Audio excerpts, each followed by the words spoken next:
All right, let us see if we are up and running. Mic check, mic check. All right. Let's see. Where am I at? I should be active, right? Right? Should be active, right? All right, cool. How long have I been up?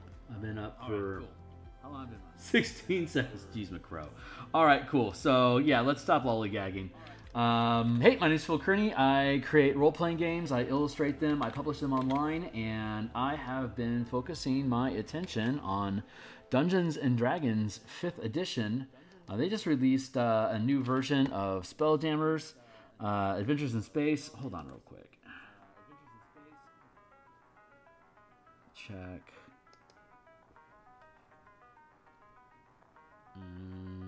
Link URL.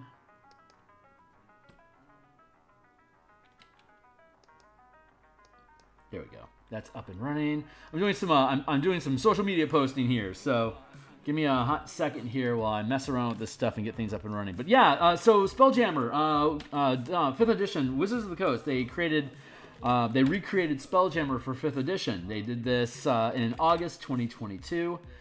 I had already been developing, coincidentally, I had been developing vehicle mechanics to use in Descent into Avernus because I'm a big Mad Max junkie.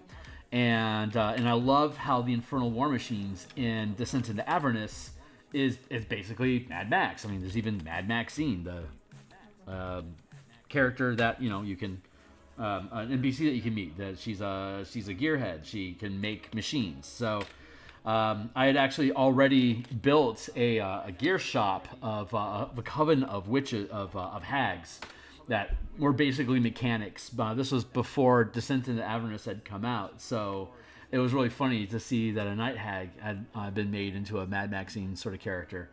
But so we were already developing vehicle mechanics, and I was running them with playtest team, and it was turning out great. So when they announced Spelljammer for August 2022, when it published, it only took, hey, like, subscribe, bell icon, notifications, full stream here, book is here. So the Spelljammer Combat and Exploration book, when Spelljammer Adventures in Space was published by Wizards of the Coast in August 2022, I cracked through it real quick, had about a page worth of mechanics, so it was really easy to digest that.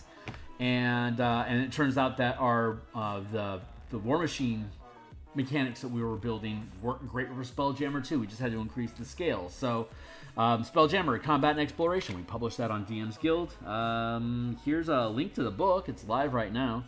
And what it does is it reimagines 5e combat at the 5-foot scale. It reimagines it in 50-foot and 500-foot scales. There's also 1 mile and beyond, but if you get beyond 1 mile, the conventional weapons that we use, it's too slow to attack. So you can only effectively attack at range within 1 mile. Otherwise, it takes an entire round to cross the mile into the new mile, and at that point, you could just move out of the way, and it's going to be a miss automatically. Unless you're catching them by surprise, in which case you are disadvantaged to attack at that range, but they don't see it coming, so you're advantaged, so it ends up being a wash. So you get one hit for free. So we built out a bunch of ships at the 50 and 500-foot scale. I've been flipping through it, but if you look at the combat section down here, we recalibrated the 100 million miles per day travel to scale down from 1 day to 2 hours to 1 hour to 10 minutes to 1 minute to 1 round. Using major and minor helms, the spelljamming helms, you could do 10,000 miles in a round of movement. But you can only fight each other at the scale of 1 mile. So you can continue to scale down to 10,000 miles is 10 squares at the 1,000 mile scale. If a ship can move a total of 10 squares in a round as your movements, and it can, then you only need 1,000 mile squares. So you can break those squares down to 1,000, 110, 1 mile, and then from 1 mile to 500 feet to 50 feet down to 5 feet. So those are your 1, 2, 3, 4, 5, 6, 7, 8, 9, 10, 11, effectively 12 levels of scale that you have from 5 feet to 100 million miles per day, whether you're moving 1 square per day or on your own feet, 1 square or multiple squares per round. So now that we have a range of scales, 500-foot scales, ships can fit in 500-foot squares. Large ships require more than 1 50-foot square, but fighter craft can fit in 1 50-foot square. And then characters can fit in 1 5-foot square, so you can have a boarding deck here, 500-foot scale, 50-foot scale, 5-foot scale. There you go. The maximum size of a ship is 500 feet. So we don't have any examples of 500 feet. The largest ships we have are hammerheads and squid ships, which at the 50-foot scale occupy a 5x5 space. That's 250 feet worth of space. That's a major spelljamming helm can, a single helm can empower a ship up to 500 feet in size. And in second edition, there were multiple mega ships like that, like the Elven Armada Monarch, the Illithid Dreadnought, the Ogre Mammoth, and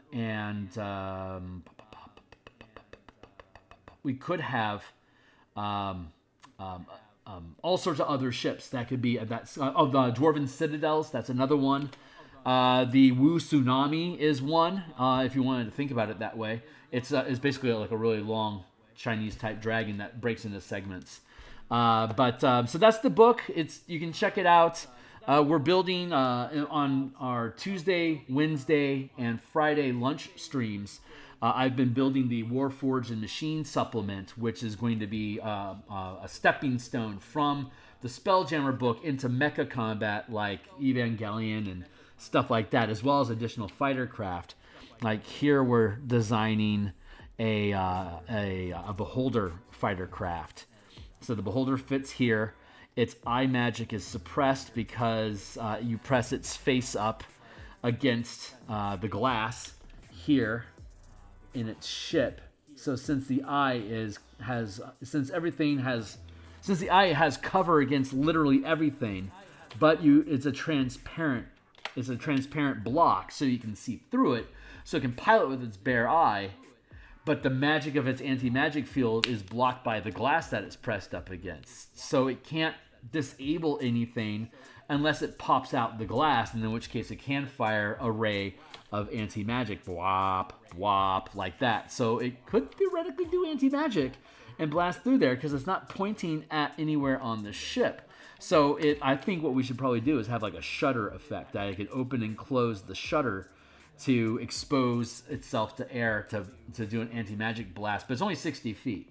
So, I mean, it only goes out so far. This is a 5-foot scale, so a Beholder is size large, so it fits inside this 10 by 10 space here. And these are Eldritch Cannons that it basically sticks its eye stalk into to be able to amplify the effect, to deal siege damage, as force damage, as laser blasts, or it could modify and amplify the eye beams like slow beam or telekinesis and stuff like that. It would just use amplifying mechanics to be able to use the Eldritch Cannon to amplify the power of its eye. So you could grab your ship and throw it into a rock, for example, with amplified telekinesis. Or it could target your squid ship and hit you with a slow beam, and now suddenly you're only moving like 5 squares per round instead of 10. And the pilot can't make attacks or take reactions, for instance. Stuff like that. So this is just one of the things that we're building, and I was wanting to futz around with it for a second because I think it's super fun. But what I can do, 1, 2, 3, is bring those in a little bit. I'm building like little flanking, putting the Eldritch Cannons in positions where they're flanking the main eye. So, and then this Eldritch Cannon is up top. It doesn't technically have to be backwards like that. Free transform, flip vertical. We'll just center that one up. There, so it can fire this behind it. I mean, technically, facing isn't an issue in 5e, so it can face in any direction. The anti-magic beam would absolutely be directional, but it's only a 20-foot, 5, 10, 15, 20. It's only a 20-foot by 20-foot fighter craft, so it's really small. You could put a bunch of these into an Eye Tyrant ship, like on the hold on, yeah. So here's a Tyrant ship, and this thing's at the 50-foot scale, so it's 100 feet by 100 feet, right? And let me look at that. Yeah, that hole, those 4 holes are 20 feet wide. So when I finish building this out, these little fighter craft can literally come out of these holes, while at the command, the interior of a Tyrant ship is hollow. it's basically just a large storage space. So you can just store a bunch of these little fighter craft in there, and the Hive Queen, which would be up here in the command area, would be able to dictate command of how its drone beholders attack in a fleet. High level shit you're dealing with.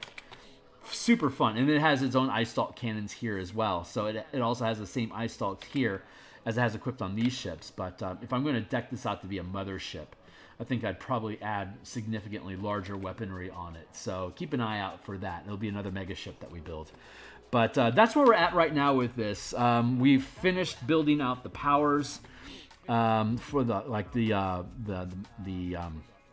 you can add kind of like I guess I don't know 100% how Lancer works, but I believe how it works is that you can kit gear onto it to give it different abilities. And that's kind of the direction that we're going, that you can have a certain amount of attunements to your War Titan at any given time. And there's a list of 50 different attributes that you can attune to your War Titan. And the higher level of a pilot you are, the more effects you can attune to your ship. And then next time, tomorrow, I guess, when we come back to lunchtime, we'll start building magic items or nodes that we can build into Titans to add on additional attunements. That would have I guess, like a rarity cost that would be associated with it. And then artificers, of course, have extra attunements. So stuff like that. So that's kind of where we're at with that. And that project's coming along really swiftly. I'm going to have to probably build a book cover for it here in probably a month or so. So that's a fun side project I'm working on. This is Vocath's this is Vocath's base in the illustration in the Lattice Araxis. This is what it looks like. All these crystals up in here, we've reimagined those to be claw legs. So there we go. So when it unfurls, here's the top side of the let's go back and look at that again. Hold on. Here we go. Okay, so this tower back here, this is an extension, which we see here. This is the size of the tower compared to the arena. So then we go back and look at the arena here, and it's got its 8 platforms. You can see that there's ships parked at those platforms right now. If you want to check out this, if you check out this book on DMsGuild, like I said, the link is down below. But if you check this out, here, let's go to Lattice Araxis. And we'll go down to the 3rd act in Doom Space. You'll see Vocath's base. Hold on, here we are in Doom Space. Here you go. So this is the Vocath's base as illustrated here. It has this little offshoot over here. But what we did was we folded it up and then put the on the underside is where we put the there. We on the other side we have a landing platform for the damselfly, so it's landing on the bottom side of the tower on the undergravity side. So I'm gonna conceal that because I don't need that right now. And when this thing goes into battle mode, you can see here all the visiting ships that are parked around it, and then this 8th one here, the Devil's Deal. That's Vocath's ship. But there's all the different faction leaders are visiting Vocath and like gambling and stuff like that. And so your team gets there to try to convince them. The way that the adventure is written is you go into the arena and battle creatures to prove your power. The way that we're expanding that is as written, as the adventure is written, while you're doing the arena stuff, a fleet of Starmoths arrive and start bullying everybody, you know? So it provides a little motivation for why the team needs to unite all these allies together. But the way that it plays out in the adventure is the elves show up, they bully people, and then they leave, basically. But what we're doing is we're giving you a chance, because you always want to be able to stand up to bullies. So we're building an adventure here where you can unite before, you'll get a 10-minute warning that they're incoming, because we have the scanning system that's inside the book here that allows you to detect small objects at greater range when you're using an amplified orrery. So he has an orrery, and so we pick up that there's a fleet incoming of Star Maws. And you've got 10 minutes, which is plenty of time for everyone to jump into their ships, gear up, fire up engines, and then form up into a fleet. And Vocath is insulted that the elves would try to threaten him at his home. So he's unfurling his mega crab. So the here's the arena, right? And that's the layer that we're working on right now. But we've been building up all of this. Where are we at in here so far? Let's see if I've got. Okay, there we go.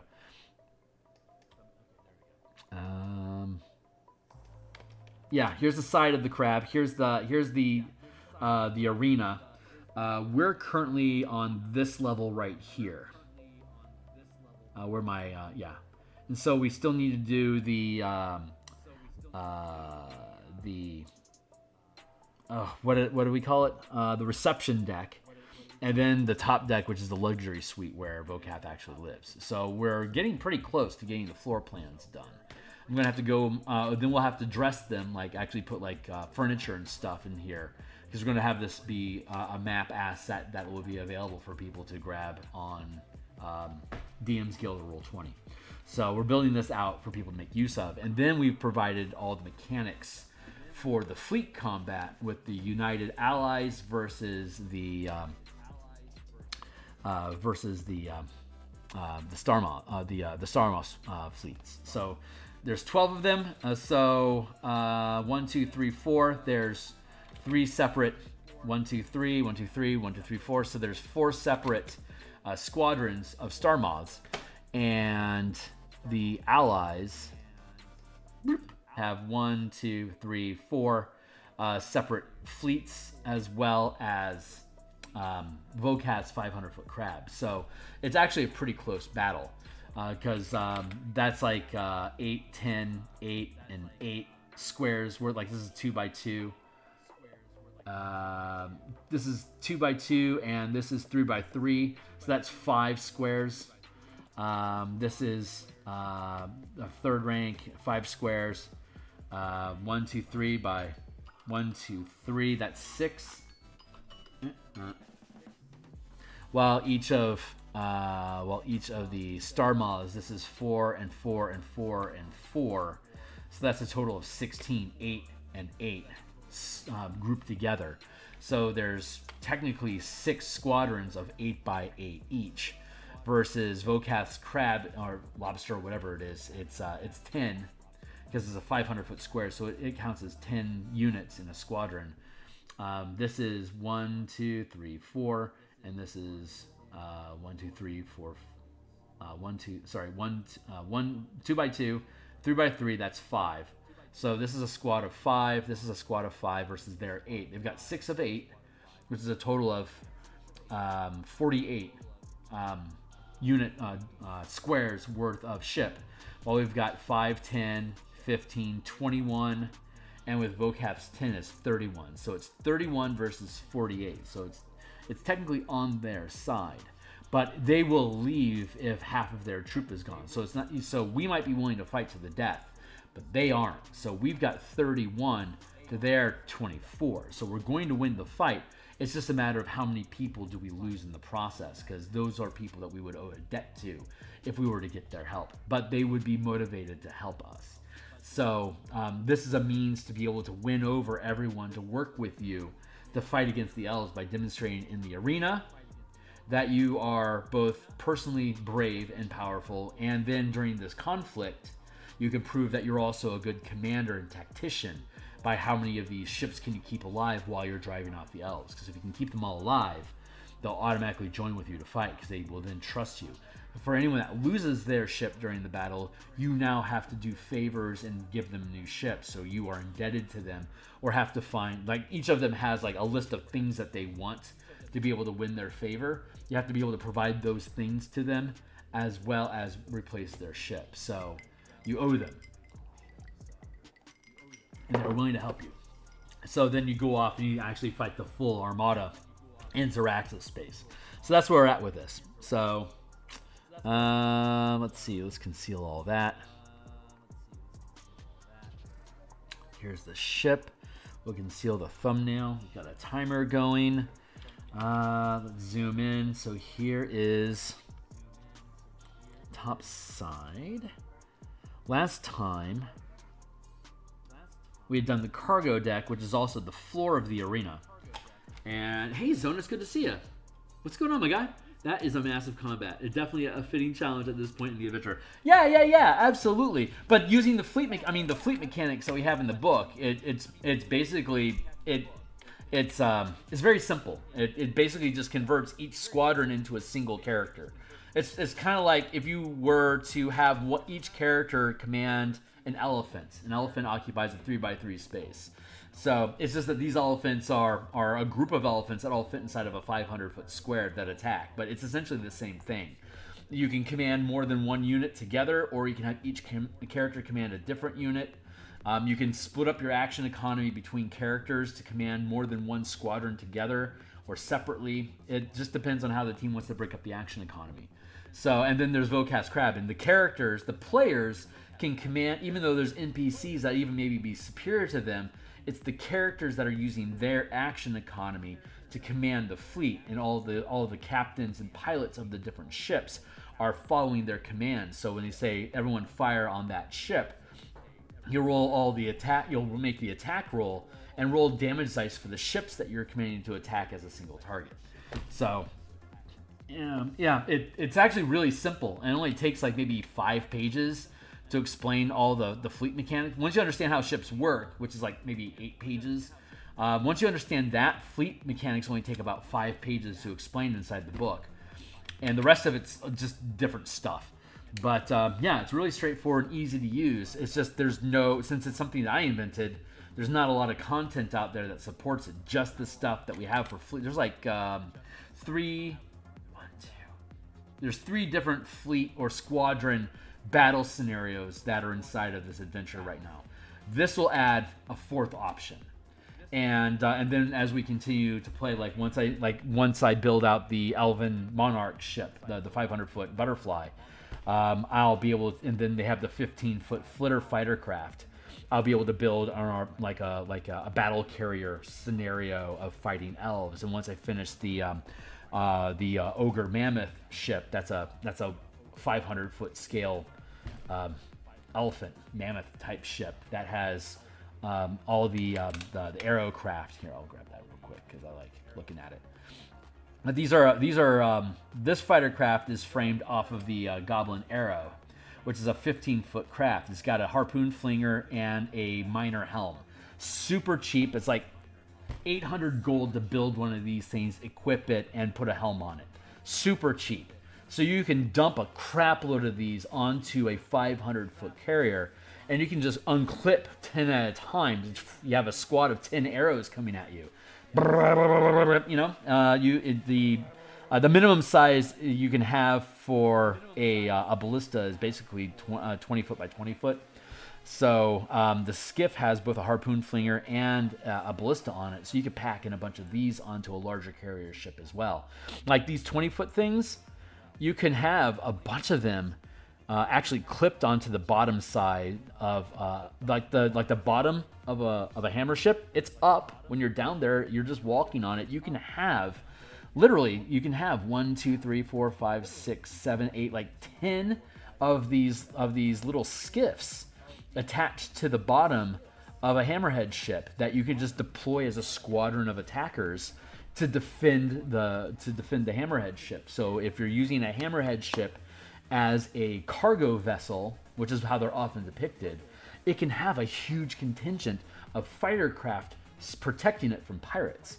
So if pirates come in, they can operate under the assumption that they're going to have to take out fighter craft, and they're going to have to board while repelling all of the attacks from the hammerhead ship's weapon systems on the top deck as well. And if it hits you, it's going to scuttle your ship. So you don't want to get too close to it. So it can be a hellacious battle, but it gets resolved as easily as your fighters basically fighting an ogre and a pack of goblins at the 5-foot scale. It all has the same action economy. It's just a different scale and a different hit point ratio. Anyway, I'm really rambling, so forgive me for that. But yeah, it's fun stuff. But, so we're building out the crab here as an example, and let's see. This is the cargo deck, which is just an open space back here. It's just free-floating cargo space, basically. And there's supposed to be... Oh, there it is. Yeah. If I conceal... What do I need to conceal? There. Nope, that's not it. Oh, that's the shadow. Right, hold on. There. So this is the back. On this layer, this is this door folds open, and then these doors fold open. So you have a good, each square here is 50 feet. So that's a good 60 feet worth of breadth that you can put large amounts of cargo into. And this is exactly at the 0 point between the gravity planes. So on this layer, all the cargo is literally just free floating. So it has 0 weight. And then as you go down the deck towards the underbelly, here we'll slap that back on. And then we got so we've got the cargo deck, and then we have the whole underside, and like the underdeck. This is the next layer up. Let me conceal shadow. There. So this is the underdeck. So this is here. Let me grab that shadow again. Cargo deck shadow. Well, there we go.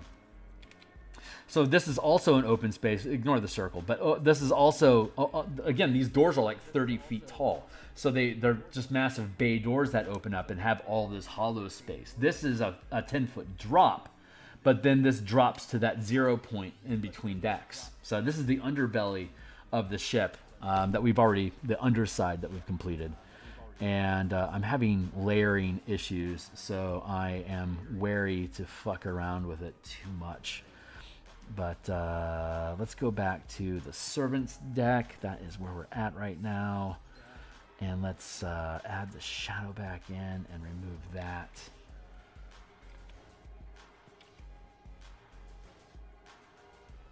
What is going on? There it is. I guess I do need this.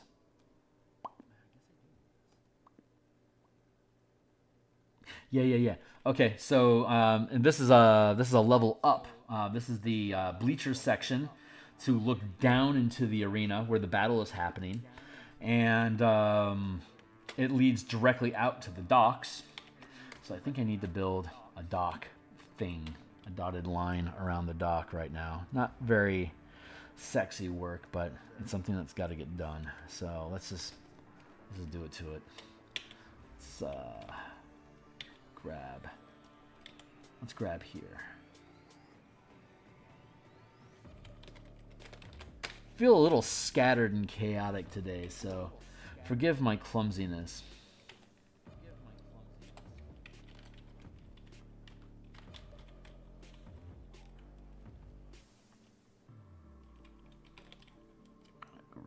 I bet I can just grab that again here. Paste.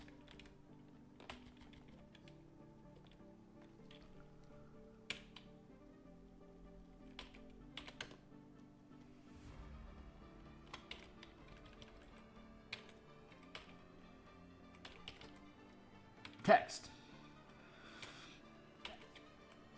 Right on. How you doing, Zona? Good to have you around, by the way. Thank you. Thanks for showing up and hanging in and all the bloody blah.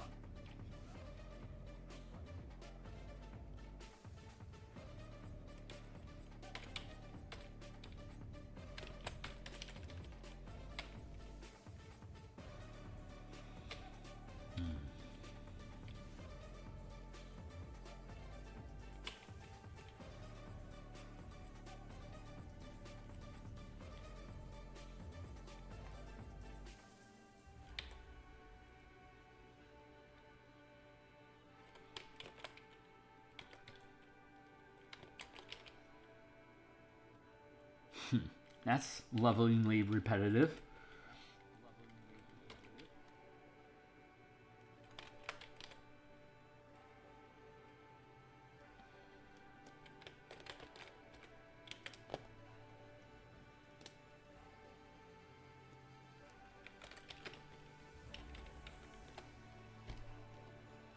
Yeah, this is working out. Holy crap. Yeah, that's great. They're there. They're there.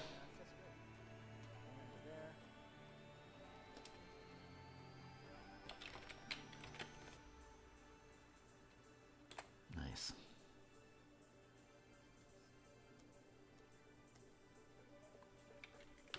Wow, that totally just clipped into place. Holy crap.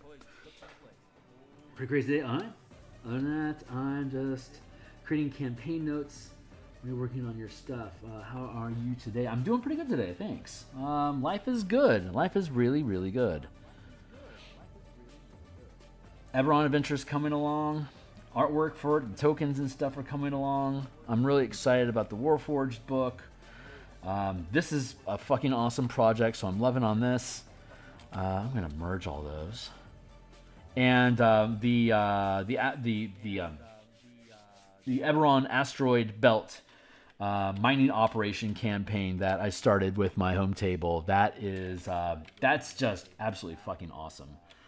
It is. We're about 7 sessions in at this point, and it's going great. They are completely locked in on it. So it's we have successfully launched in and sold them on the concept. So they are. They weren't sure how they weren't necessarily sure how the campaign was going to go initially, but now that it's up and running, they are completely locked in. So I couldn't be more proud of that. There's that. I need to scoot this one in a touch.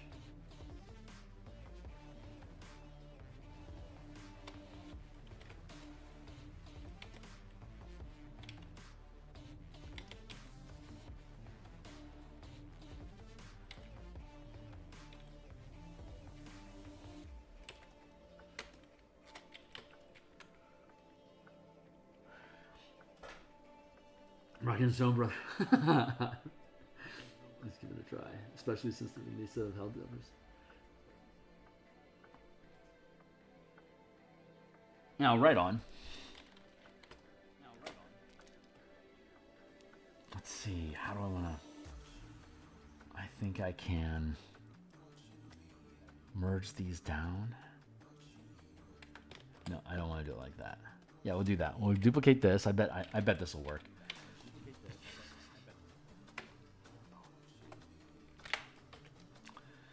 And we had to. I ran a stream for this, like maybe a 10-episode stream back in February, when the campaign, when the previous Eberron campaign ended, and we were gearing up for the next one. Like, what's next, and that's when we came up with the idea of doing the Asteroid Belt Spelljammer campaign thing in the first place.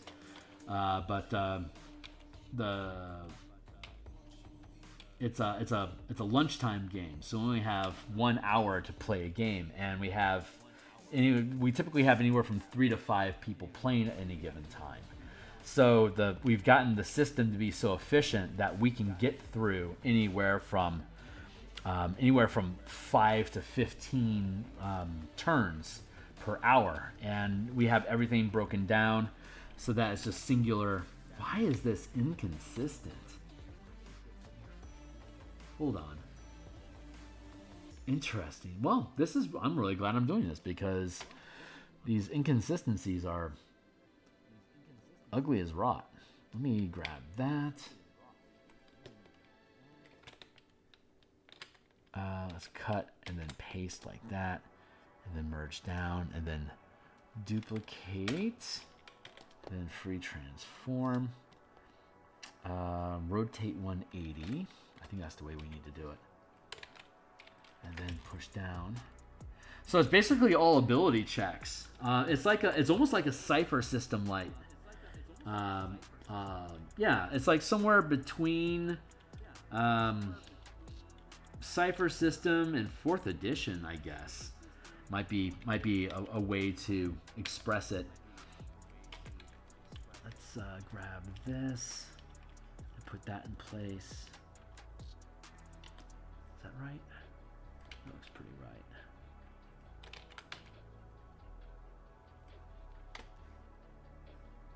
Yeah, that all lines up. It's just these things are a little gappy, so I just need to bring that in a bit. And then the dotted lines represent ledges. So if you're on a dotted line, if you step off, you fall off into space, either internally or externally. And I'm going to need to fix up this interior space.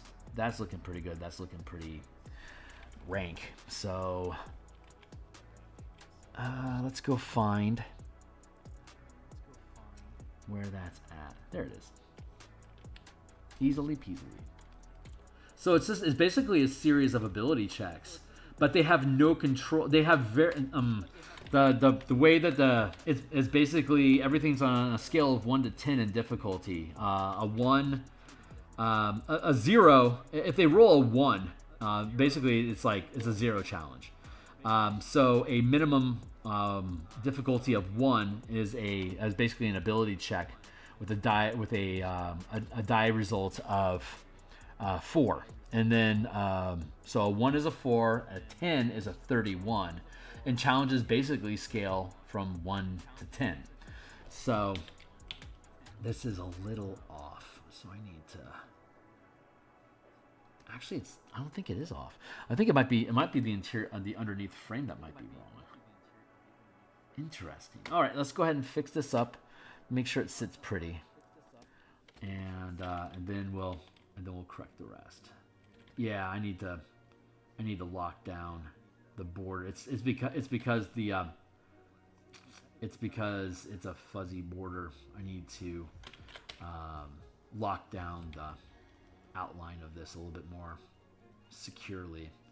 This is technically just the rough draft, and I should really do the entire thing again once I have the architecture figured out, so I can really key in on making sure it's CAD-tastic, like using all the skills of CAD to make things look crisp and efficient.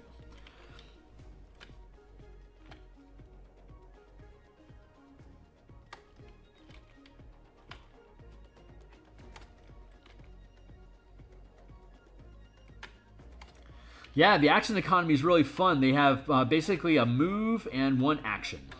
That's all every character has. It's very first edition, old Beck-Me style or AD&D. That you only get 1 action. Oh shit! I just locked up. Reset and save. I'm gonna have to relaunch this because it just locked itself up on me. Vocath crab.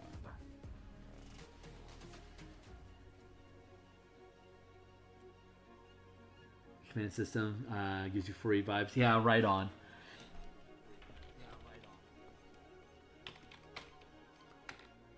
And everything that they do is resolved with an ability check, and the DC of the ability check is based on the difficulty on a scale of 1 to 10.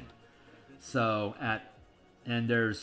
we basically have 5 ranks, right? It's like your +2, proficiency modifier +2, +3, +4, +5, +6 is where it caps. Like with the commands, like with the commander ranks, they go from rank 1 to 5.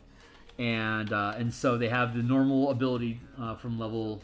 They have the normal array of ability scores from basically 6 to 18.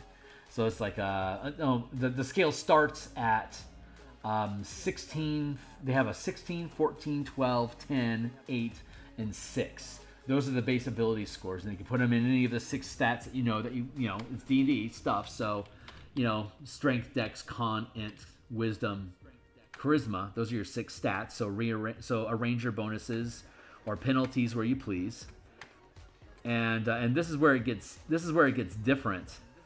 Each of the 6 ability scores are grouped into pairs. Strength and charisma are power. Dexterity and intelligence are skill. Wisdom and constitution is grit. And so you're proficient with one of these aspects. So you can be proficient in power, you can be proficient in skill, or you can be proficient in grit. And if you do, you get your proficiency bonus modifier anytime you use those 2 abilities. Like if you're proficient in grit, anytime you would make a constitution or a wisdom saving throw or an ability check, you would roll with proficiency. Otherwise, it's just whatever the ability score is. And whenever you're making an ability check, it's either going to be one of those three aspects. So, and if it's like if you want to make a, you can have, how to put it, yeah. So like if you're trying to bend bars, for instance, you could use your might with your strength score, or you could use your grit with your constitution score, or you could use your skill with your dexterity score to figure a way to leverage these bars open, or to brute strength these bars open, or pressure over time persistently bend these bars open. But the result is you're opening up the bar, right? So that's just an ability. Like if it's like to bend these bars is like a challenge rating of 5, then it would be 5 times 3 plus 1. The difficulty is a 16. So if there was a difficulty of 10, it'd be 10 times 3 plus 1, 31. There you go. So you can always suss out the scale of something on 1 to 10 by multiplying the difficulty by 3 plus 1. That is your bounded accuracy in Dungeons and Dragons. So everything becomes ability checks, and it's really easy. You have one ability check that you can make per round, and the fun thing is when you each of the characters, they only have 3 characters. We have dwarves, gnomes, and warforged in this campaign. Warforged gain bonuses to intelligence, like the skill stuff. They gain skill. They gain brawn. The gnomes gain bonuses to their skill, and dwarves gain bonuses to their grit. So if you pick a dwarf, you get a +1 to your wisdom and your constitution. If you're a warforged, you get a bonus to your power, which is charisma and strength, and then a gnome gets a bonus to the skill, intelligence and dexterity. So you have the 3 different races represented by the 3 aspects of character personalities, but you could also mix it up. You could have we could have an elf that might have like intelligence and, well, that'd be intelligence and dexterity. That's a horrible example. What would be a good example? Like a Goliath, strength and constitution. So they'd have a bonus to their strength and constitution +1 each, like you would expect. And so you could modify your dice inside of your different aspects that way. And so you make attack rolls and skill checks using once you use one aspect, you can't use that aspect again until you've used all 3 of them. So if you are trying to scale a wall, and the first turn you might decide to use your skill as a mountaineer so that you'd be able to roll your dexterity, or even potentially your intelligence, because you can logic your way through using it. But once you use that, you don't have access to skill again. Now, if you have to check again to continue climbing the wall, you would have to choose between force or grit. So if I'm going to use grit, I'm going to use my constitution just to be able to endure and maintain the stamina to continue climbing this cliff. And then if you have to climb it again, if you have to make another check climbing it, then all that you would have left is your might. So it's like, I'm just going to use my raw physical strength. But all these things have different variables. You've got the +1 to -2 array, plus are you proficient or not? And then the proficiency, and then you have effort. Once during your three aspect rotation, you can apply effort once, and effort is a proficiency die. So at first level, the effort that you can add is an additional D4. Once they get the second rank, the effort die they'll be able to roll as a D6. So once they get up to 5th rank, they're going to have a +6 proficiency bonus and a D12 that they're rolling on top of the D20 to determine whether they can hit a difficulty of, say, 31. Because at 5th rank, they're going to be taking on challenges that are basically on a scale of like 6 to 10. So it's going to be anywhere from 19 to 31 that they're going to have to be rolling in. But they could very well they might have to at some point roll a stat that's a -2 with no proficiency and no effort. So they're going to roll a D20 -2. And they're going to have to roll... they're going to have to roll a 6 times 3 plus 1.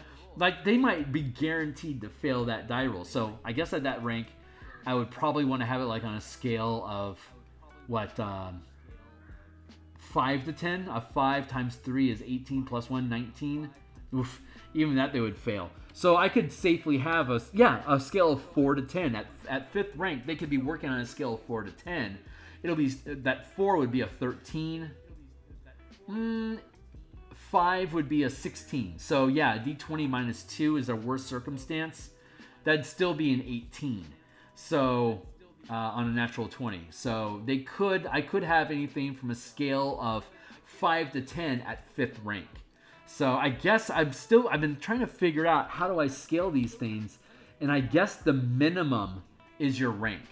So at 5th rank, like the minimum task they should be taking on at 5th rank, like high tier, like mega god abilities, minimum it should be a 5 because they'd have to roll a 16 or better, which means half the time they're going to be fucking up anyway.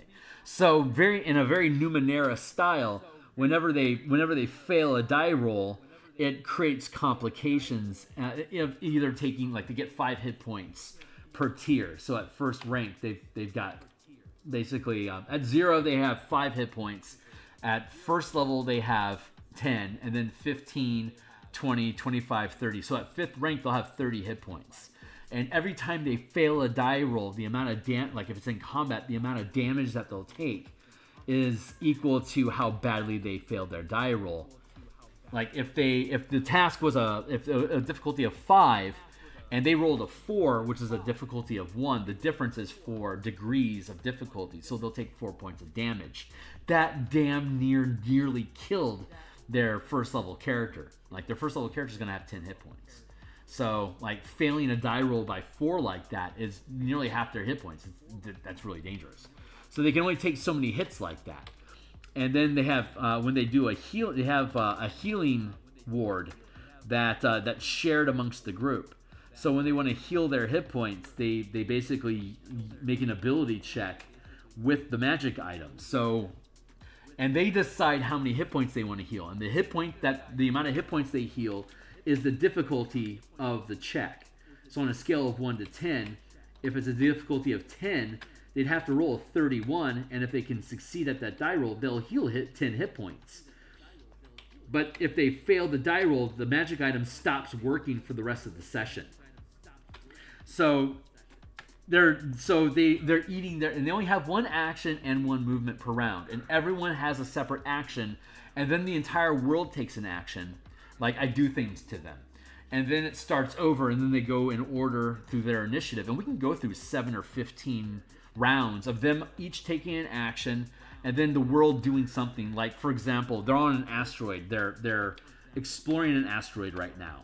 And so when it's time for the world to make a move, if like they're fighting bugs, the swarm of bugs will attack 1 or more of them. I'll roll a die to see how many of them get attacked.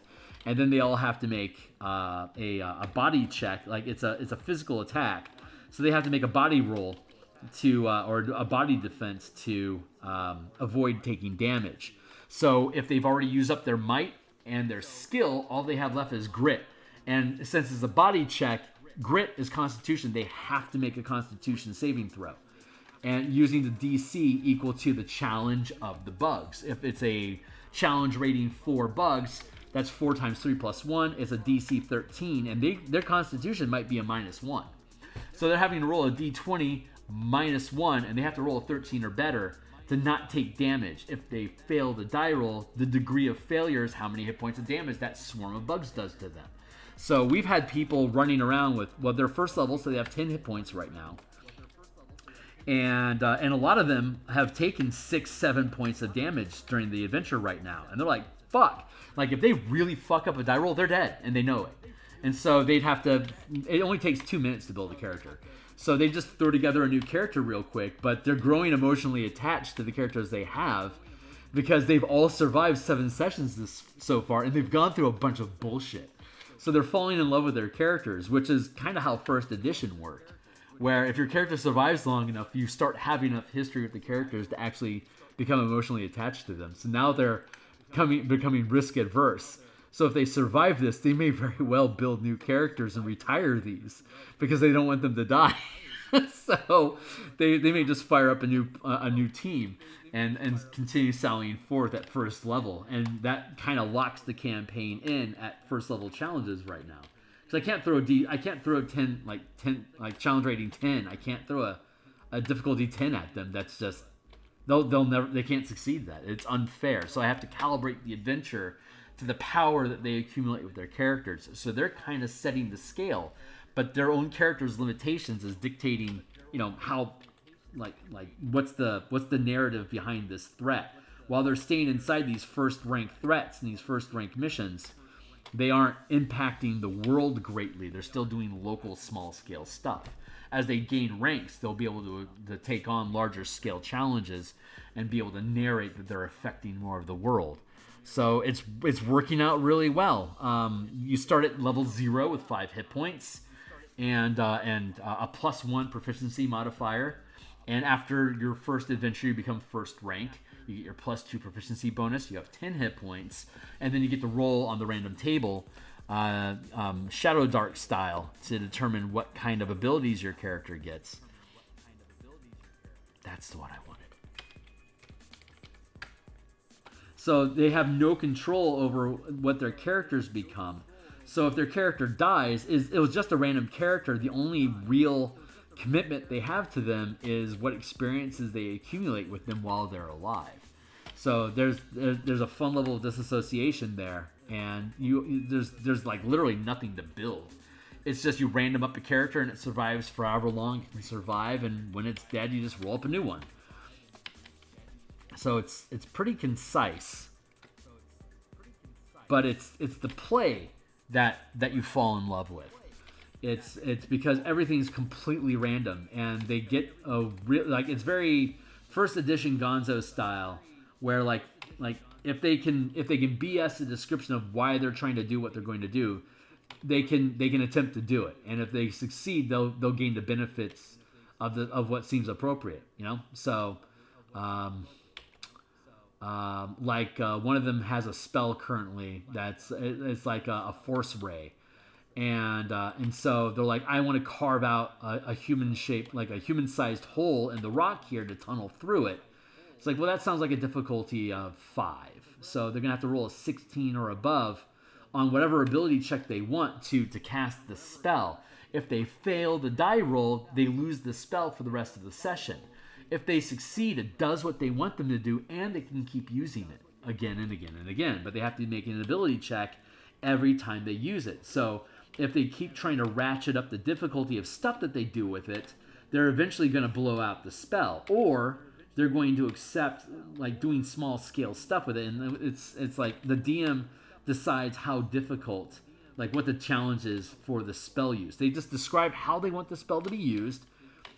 And if the DM can agree that it's fair to do that, if he doesn't like it, you just ratchet up the DC. It's that's a real abuse of how I think this spell should work. So I'm going to ratchet up the difficulty to 8, which you can't succeed at. Which is basically saying, if your character was a higher level, I would let you BS me into doing something like that because your character is super powerful. But at this low level where you're at right now, I'm going to force you to make use of the spell in a more mundane manner until you gain higher levels to become a more powerful sorcerer or whatever, to do more and more bullshit stuff. Like by the time you get to 5th rank, it's I want to use that force ray effect, and I want to split that 5-mile asteroid in half. Okay, that's going to be a difficulty of 10. Well, I'm going to use, in my rotation, I have proficiency, and I have my best stat on deck. I'm going to get a D12 plus a 6 for my proficiency, and it's my best stat. At this point, it's probably a +5, so that's plus 11. The die roll of a D20 and the D12, I'm going to get somewhere between a 14 and a 45. So a DC 31 is about a 50-50 chance of success. It's worth it to me. Well, what if maybe instead I just cut a chunk of it off, a hole into it, carve a hole. It's well, that'll be a difficulty of 8. Okay, well that's only going to be a 25. So I'm actually really likely to be able to succeed at that. All I wanted to do was just blow out the air supply of the creatures that were inside anyway. So that's plenty sufficient. So yeah, we just made a freewheel, basically compromised and just BS'd a use of that spell on the fly, but it scales with the abilities that the character has. So that's the gist of it. Anyway. So long story short, system's working out freaking fantastic, and the team is on board with it. None of them have ever played Beckme or like an open style like this, so like them just being able to narrate without worrying about action economies so much or about resources so much. Like it's a very un-5e or even 4 or 3. It's a very first edition AD&D Beckme style of game, and they none of them have ever played one of those. So it's they're having a blast, and I am thrilled to be able to provide that experience for them, because they're like, wow, this is like, it's like a completely different beast from what they're used to playing. So now they're like, there's a lot of different ways you can like run games, because they only have 5e experience. It's like, yeah, there's a lot of ways you can run, you can play role-playing games in a lot of different ways. I'm like, wow, this is really fucking cool. So it's like, that's what I was hoping for. And so they're playtesting the hell out of it. And so I'll probably be able to take this thing to market eventually and make a thing out of it for like on DTRPG, or maybe I'll have accumulated enough of an audience for me to be able to do a Kickstarter or something. But it's a worthwhile project, and it's fuckloads of fun. So see, this deck here is shorter than the storage deck, so this is a lip that overhangs. So I want to go like, I want to erase that. I want to go like this.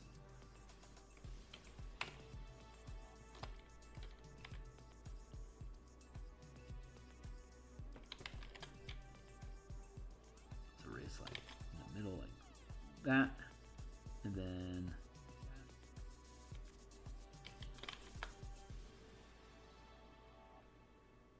like that and like that. There we go.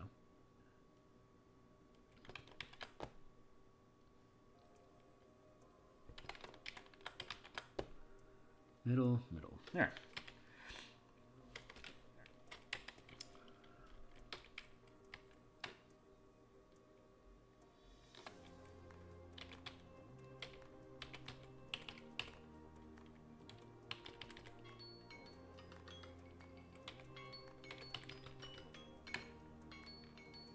Yes.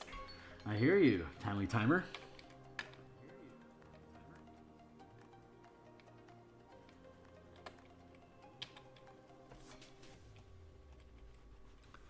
The Martial Powers playtest is absolutely awesome. I am thrilled with it.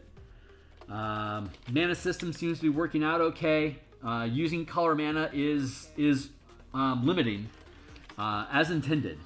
So it's up to the table. It's up to individual tables to decide whether they want to use color mana or not. It is a self-nerf effect, which I've mentioned frequently. Limiting yourself to dividing your mana amongst different colors is, in its very nature, limiting. It's much more limiting than having like spell slots that you can spend on any spell at any time. It is intentionally self-nerfing. So as such, the default, it's designed to be ran with universal mana. You can suppress your power if you so choose. That is totally up to you. So we're currently using just generic mana instead of the color. I started the playtest with color mana, and so it was less flexible than universal spell points would be, because you have to split your pool up into 2 instead of 1. So naturally, it's going to be more limiting, and that's a railing that can be opened up. I don't like its position though. Change that a bit. Yeah, that feels pretty good. And I also want to make a stairwell here leading upward. This is leading up to, this is the fix-it area. This is a kitchen, This is storage here for supplies, and this is basically a dumbwaiter, a 20-foot wide dumbwaiter path.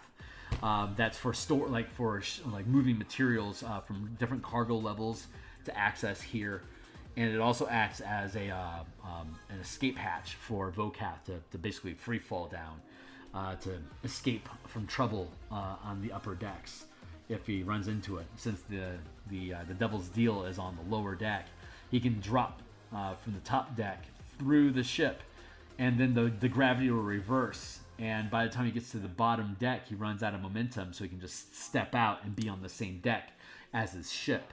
So it just basically free falls, and it catches him. The David Bowie effect in Labyrinth that we've looked at. Super fun stuff. Super, super silly fun stuff. Trim that down.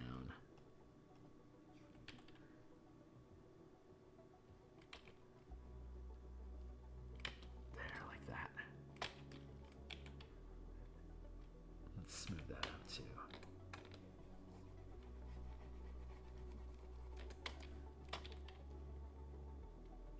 I've got my ramble on something fierce today.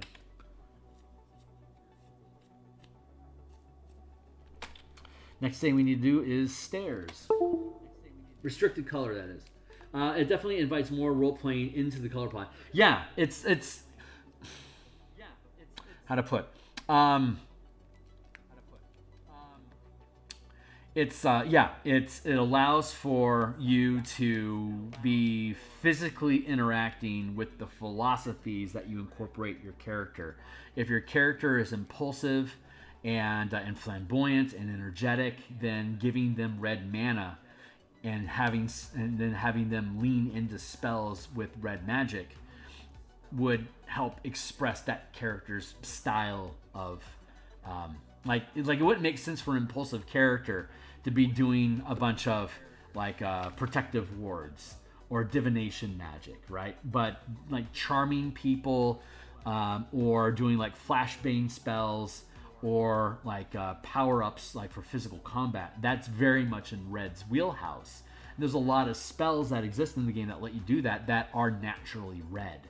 So you could become a diviner using red magic, but you would have to learn the spell twice, once just to learn how to do it. And if it's naturally blue and not red, then you'd learn it again so that it'd become a red spell instead of a blue. So you get the effects using red mana, or you spend the downtime and the gold to research it so that you can learn it specifically as a red spell instead of blue. So it integrates downtime and gold usage to be able to customize your spell list. Otherwise, wizards get so many fucking spells that they get to prepare. Most of the time, you don't need that many. So once your character starts really ratcheting up in levels, you can just learn spells twice to be able to cultivate your pool into you can get yourself down to only using blue magic, or just using a splash of blue but mostly red. And but you need to gain a number of levels. So the system really it's really oppressive at low levels. And unless your team is into that not being powerful during the first tier, this will take away your caster's power quickly by limiting them to 2 or 3 colors during their lowest levels. They'll have to be really cautious about how they use their spells, and they're going to have to lean on cantrips for damage a lot. So that's actually really beneficial. Around 6th, 7th level, they can start being a little looser with their mana pool. But during that time, the full casters and the martial characters basically through level 7 or 8 are really, really well balanced, even more so than normal. So you have to want to nerf yourself with that. If you're a half caster, it's incredibly suppressive. So it takes about level 10 for it to really open up. But the power stuff that we've built allows you to gain free mana a lot, so you actually have less dependence on it. But you have to want, as a table, you have to want to have that limitation. Otherwise, you're just gonna be I just want to use universal magic and just narrate the colors, which is the default assumption of how you will play. It's just if you want to really limit yourself and challenge yourself in role playing, you can self nerf with this system. But it's I don't assume anyone would want to. but by the time you get to 12th, 13th level, it doesn't matter at all. It's like, but I run campaigns from level 1 to 20 regularly. So my mentality is I want to stay weak at the low levels. That's fun because I'm going to earn it and craft my pool at higher levels because I know I'm going to get to 20th level. Because that's the kind of campaigns that I run. But I'm running in Curse of Strahd, I'm running a 3rd level divine sorcerer, and I'm using Selesnya magic. Where our whole team are worshippers of Selune, the god of the moon, and so I asked the DM, hey, I know most people aren't interested, but I want to run color mana on my character. And he's like, yeah, go right ahead. Sorcerer using spell points just made sense to him, and he's like, I mean, if you want to nerf your own mana pool, that's up to you. Which is like, of course, that's fun. But almost all the spells that I have are blue. I have like 3 green spells, and the rest of them are blue. And white. So, like the way that I imagine my character just perfectly works out with the natural spell selection that my character has. So even though I'm 3rd level, it's not a problem at all. I've got plenty of mana, and my spell pool is like the 1 or 2 spells that I might cast.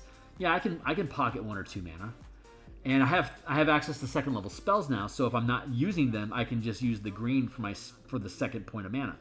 So it's actually working out really well as a fun fucking character. Actually, hold on real quick. His name is Lostier. Here we go. So he is he's 4th level now. That's right, 4th level. At 4th level, he has 16 mana. He has his base mana pool plus his sorcery points are combined into the same pool. And I've got I typically have 11 white mana and 4 green mana. And if I have to cast a 2nd level spell, it takes 2 mana, only one of which has to be either color. So I've got Web, which is a green spell, so it requires 1 green and something else. And I've got Knock, which I've used multiple times in the game. I never expected it, but I use Knock a lot. It's kind of funny. And so that takes 1 white and 1 whatever. And then I also use Spiritual Weapon, rarely, which is a 2nd level spell. So I get 1 mana. 1st level, Cure Wounds is both a white and green spell naturally. So I can use either one of those. Guiding Bolt is it's a blaster spell, man. I'm a sorcerer. I am a blaster. I've got 11 mana that I can pump into Guiding Bolt. That's really fucking great. And then Bless is my buff spell. I took Quicken, which is 2 mana of any color. And then here's my array of cantrips. Like, this character is fucking decked out, man. I have burned out my mana pool once so far in the game before we had an opportunity to take a long rest. It's crackerjack character, man. He's a badass. I fucking love him. So, my skills are pretty simple: athletics, arcana, insight, investigation. I have the investigator background, so I can recognize layers of bad guy layers and like secret hideouts and stuff. Yeah, fun stuff, man. I ate the heart of a dragon, so so I gained a +1 bonus to my constitution, and I took the Warcaster feat as a human, and then ate a heart of a dragon. And at 4th level, I bumped my charisma +2. So here's my simple stats: 9, 14, 16, 10, 14, and my charisma's at 18 now. So, I mean, it's a pretty simple character. Armor class 13, but I'm a backliner. We have a fighter, a paladin, and a moon druid, and me. So I stay on the back line and basically just launch spell damage and web and guidance and bless. That's like and curebot. So the druid is almost always on curebot duty because she wild shapes all the time. So she's constantly just dumping her mana into curing people out of shape. During combat, I do heal spells. Out of combat, she does heal spells. The paladin has lay on hands, so she does heal on a pinch. It's a really good team. We're all siblings. We have the same mother. With all of us have different fathers, and the campaign goes like our mother's missing, so we end up in Ravnica, and we are half convinced that she's trying to marry Strahd. And so we're trying to track her down and get any information that she might be in the area or not. It's pretty fun. And if our characters die, we already know that if our character dies, whoever we roll up is also going to be a daughter. Is going to be one of the half siblings. It's just going to be another sibling from another father, and we get to make up a whole new father, another father chain. And there you go. So fun shit. There's that, and I'm now building the stairway. So. Flavor win. Yeah. Oh my God. Yeah. Blue. Yeah. White, green. Selesnya colors is absolutely fantastic for Selene. Just makes sense. And I love Sorcerer. I love Divine Sorcerer is by far my favorite character. Like if I had the I will always play a divine Sorcerer if I have the option, because the spell list is just awesome, and you can theme it around any god that you want. So it's super versatile, and never. You're always welcome. Like a sorcerer with divine magic is always welcome. It always complements the team, either as a healbot backline support character, or as a blaster, or as a utility character. It's always relevant. So huge win, huge win. Duplicate. 1, 2.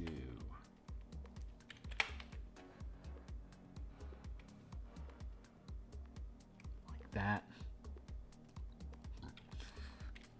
Duplicate.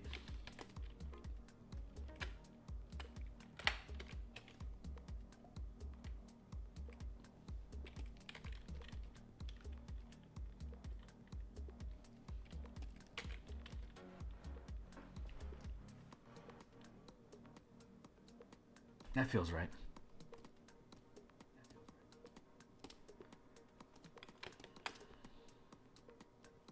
Duplicate.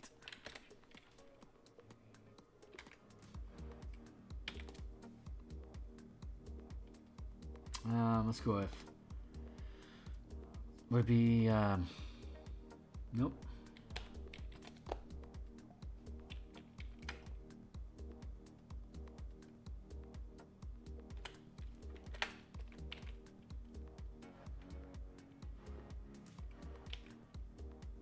Yeah, that feels right.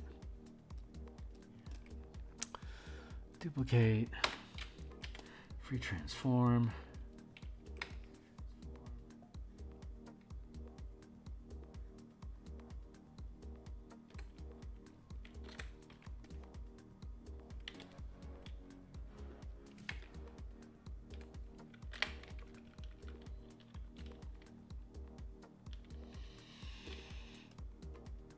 Figuring things out.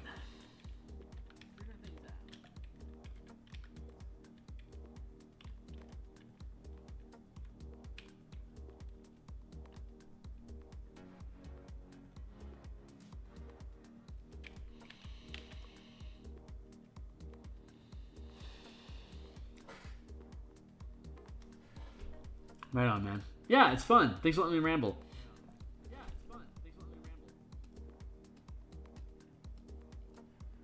But the team in the playtest are a bunch of half-casters.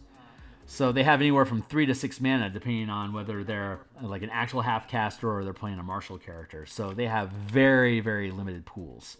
I think we're currently at 3rd level, and next in about 2 weeks, I think we're going to bump up to 5th.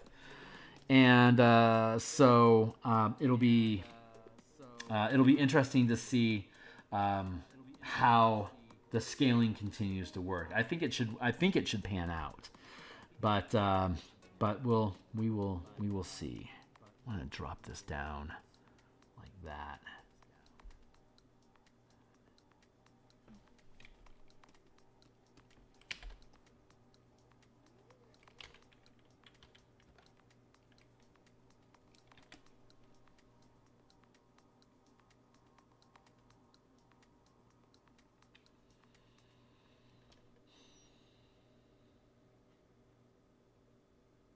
That's very imperfect. I can do that better. I can do that much better. But first, let's find out where we're at here. Let's go to...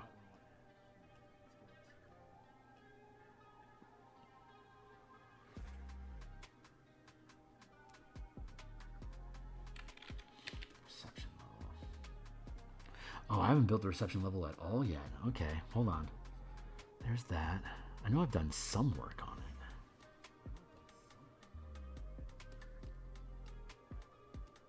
There we go.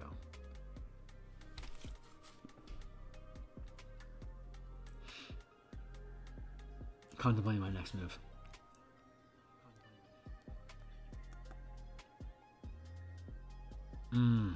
Maybe I want to do a ramp.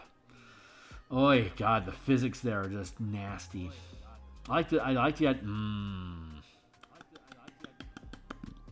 Let's see.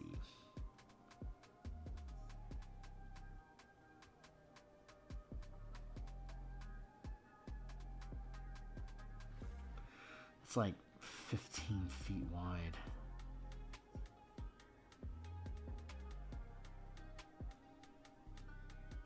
Okay. I feel a little bit more confident now about where I'm at and what I'm doing. I don't think I need this much. How am I doing this? Hold on.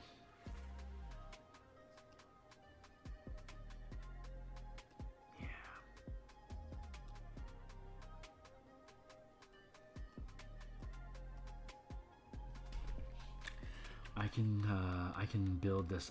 Yeah, I can build this one more. I don't need to have this wide of a stairwell. So I can build this out. I think there's some text going on. Give me a second here to catch up with you. My party consists of a blood mage rogue, a full-on dread necromancer, and a wizard ex-monk, all with the mana pools too. Nice. Nice. What level are they at?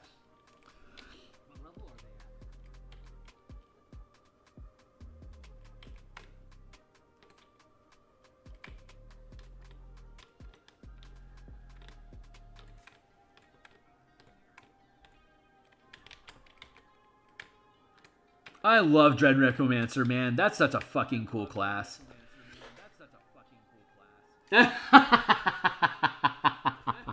Nice. When I stopped playing 3rd edition, we were at level 28. We for maybe like 6 years, we would start characters at 20th level and build from there. And we would just keep cycling. Like we had a rotation of 3 different DMs, myself included. And we would make like we'd run characters for a month, and then we'd start something new, and we kept rotating through characters that way, and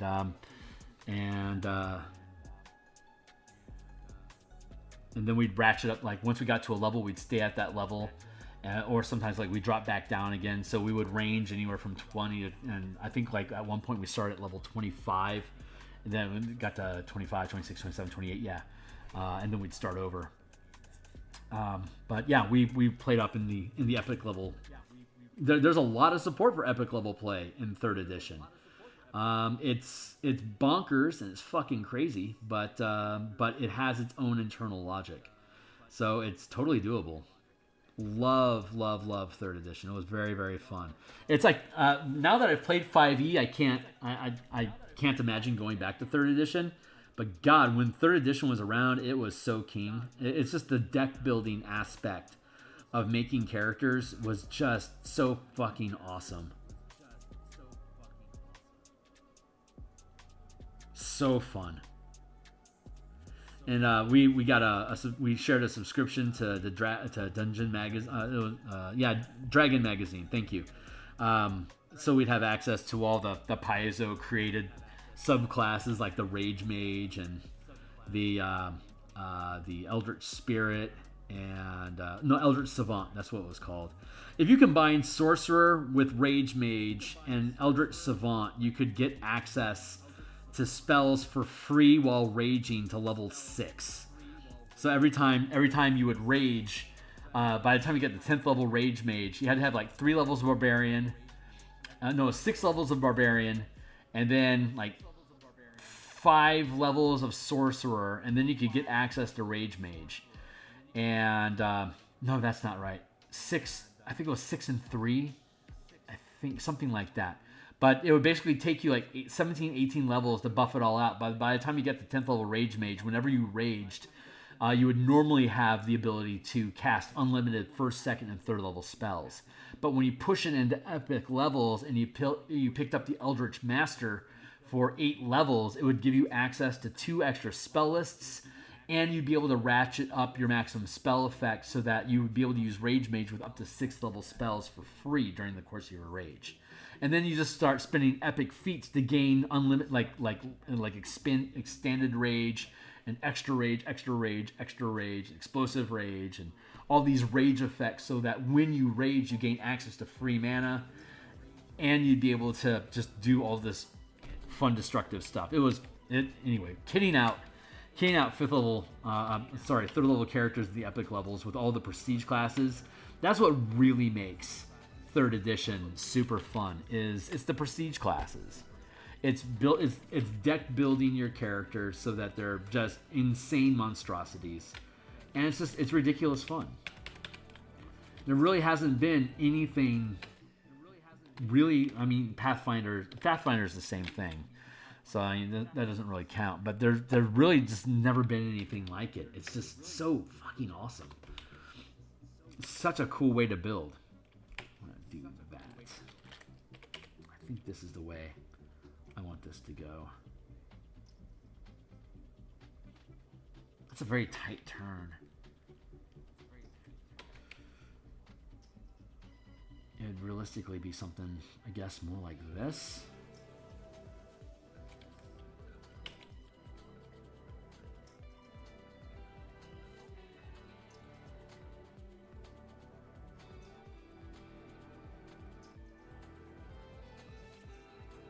I'm kind of okay with it broadening out like that,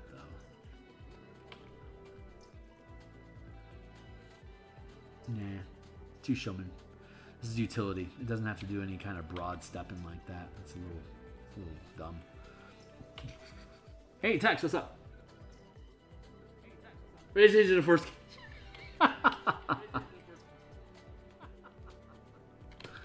That's great. Let's trim that down a touch.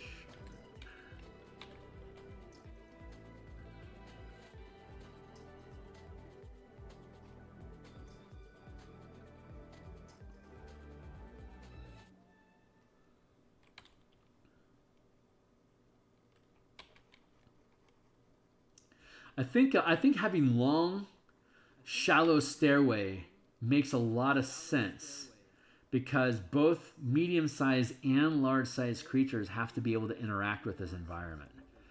And so having like sharp stairs for a 5-foot creature, the steps are going to be too small for a large-sized creature to be able to really navigate it well, kind of like Ed 209 in the stairwell.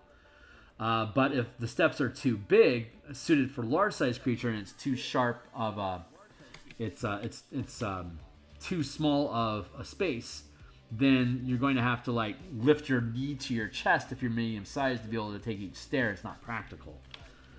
So I'm thinking these broader stairwell like this is going to work out, because it's steps, but it's going to be gradual.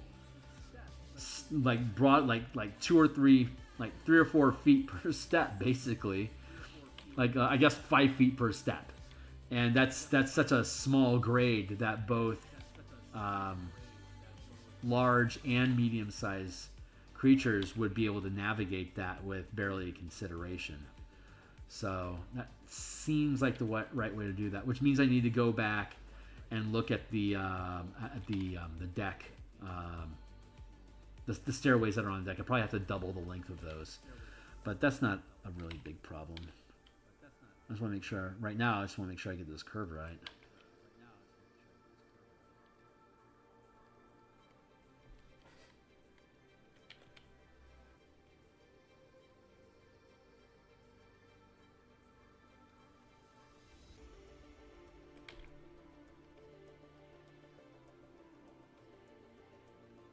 I know I'm eyeballing this thing pretty hard, but I think it's working out.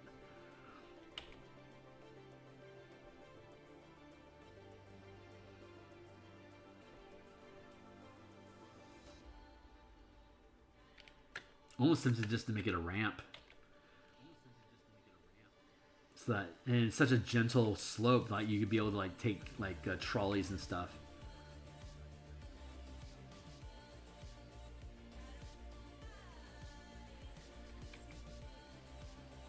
You know, like a dish cart or whatever.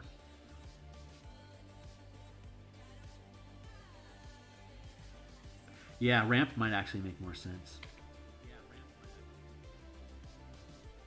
Considering it's built into the wall, it's not like you need to see through it or anything, so I think I'll do that.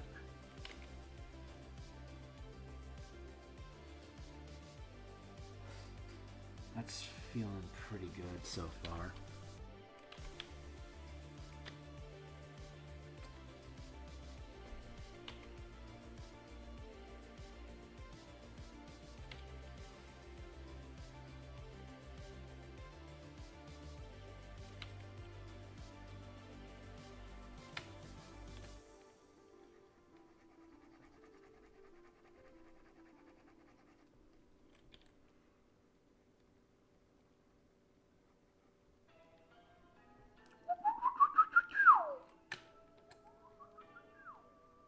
Oh, I can hear myself. Oh well.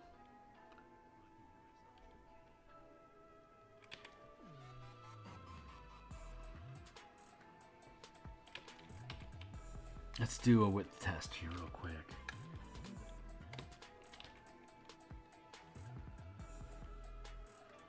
Go. 1, 2, 3, 4,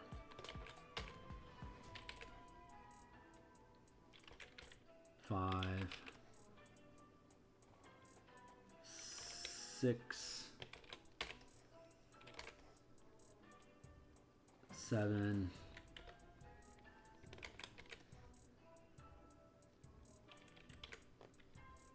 8. So that's about 12 feet wide. Okay, good enough. I can make it a little bit thinner to be only 10 feet, but I'm okay. I think with, well, actually, yeah, let's just do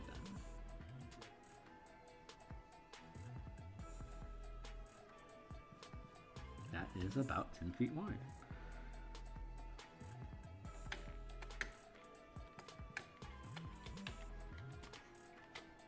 Yeah, it's a fairly natural curve. I'm okay with that.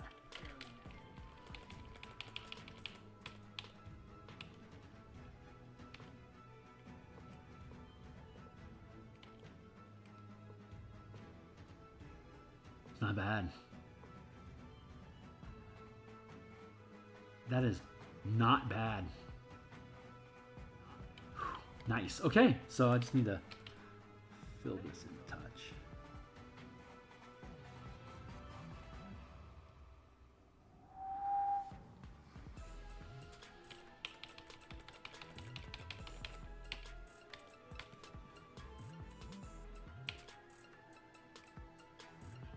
Also, not bad. I see a little trim that needs to happen here.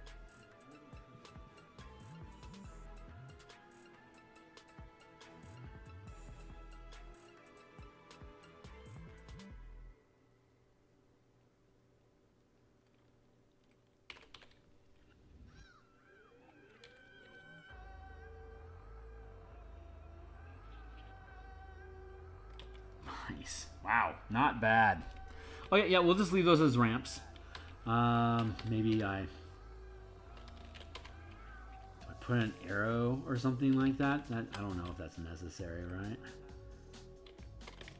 Or like, maybe like a ramp like that. Are you kidding me? That makes no sense either. I guess I should just leave it blank. Or maybe I put a line.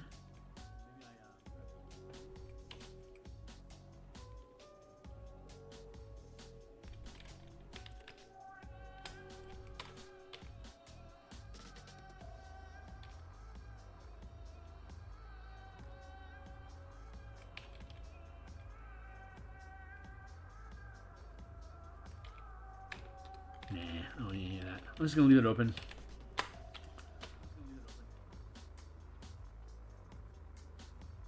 Let's put like a number. And it'll be like 1 ramp up. Easy enough. There. This means I don't need this at all.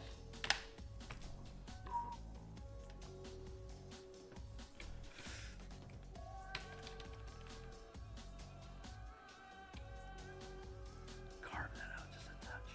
Just like that. Just like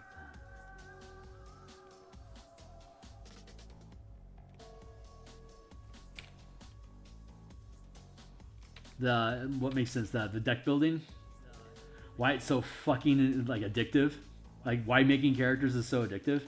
It's so much more addictive than 5th edition is. Like they really nerfed the deck building aspect of the game, which is just a damn shame because it's such a fucking fun aspect of it.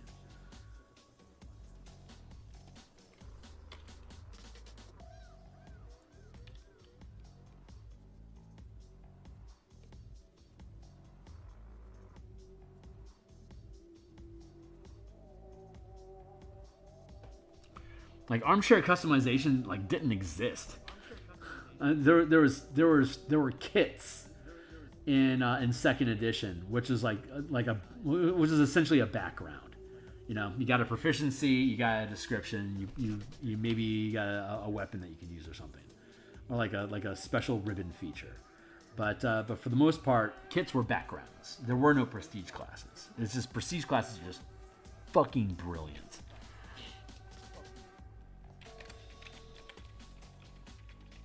Transform.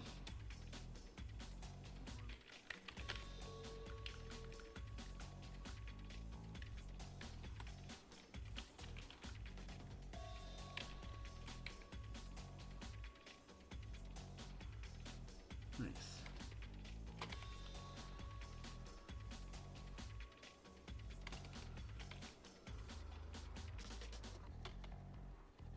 There we go.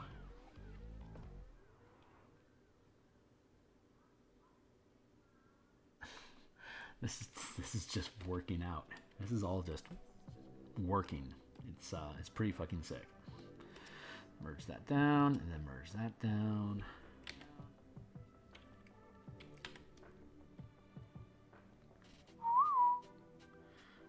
That is a wall. This here hits and then ramps.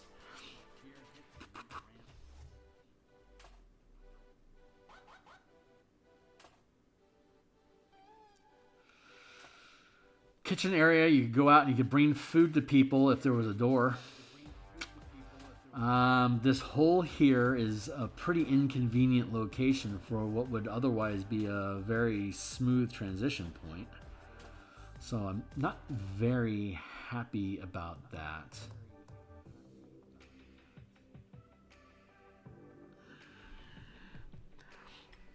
But at the same time, this area has to remain isolated.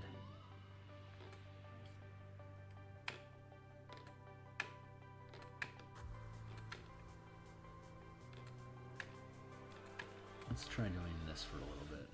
We're gonna just do some. I'm gonna do some dungeon crafting here.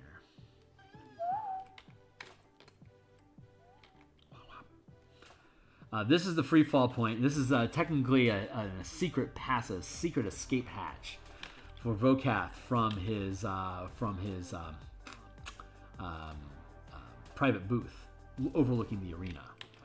This is a place that he can yeet out as needed, but it also doubles as a cargo transport, a dumbwaiter, like I was saying earlier on.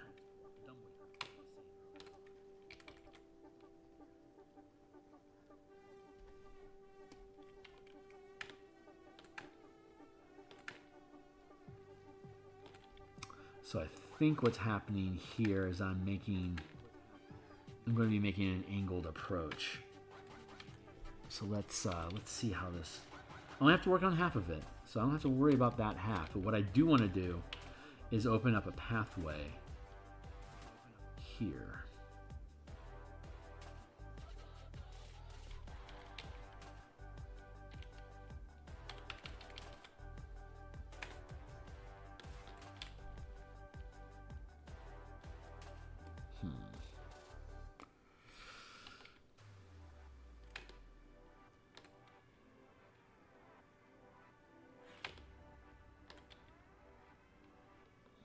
Basically like that. That's what I want.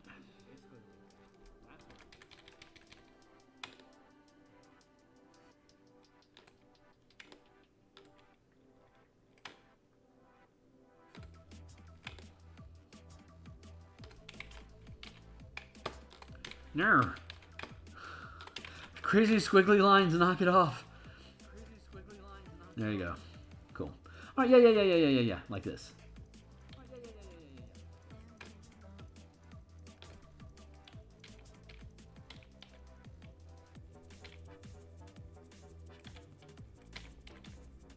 This, and then like this, and then that's a big door.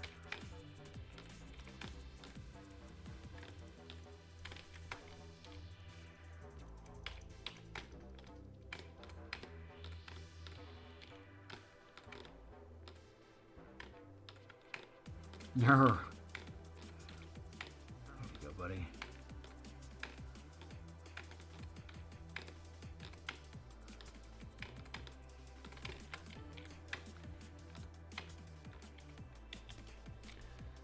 Transform. Wait for it.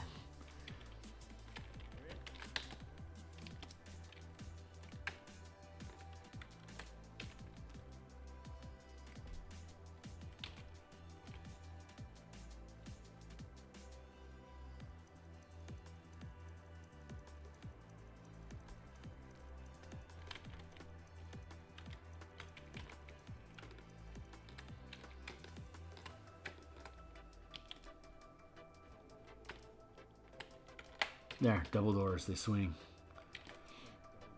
Transform. Shrink it down a bit.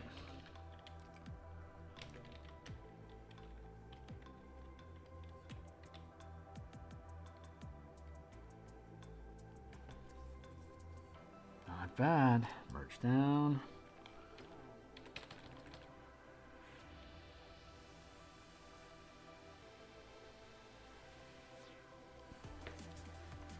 Right on, Zona. Hey, thanks a lot, my man. It's good chatting with you. I really appreciate you being around.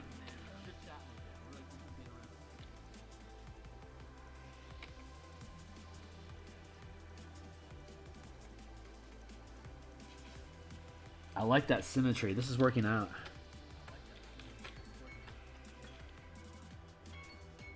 And it's 9:10. It's almost time for me to bounce out of here as well. Oh.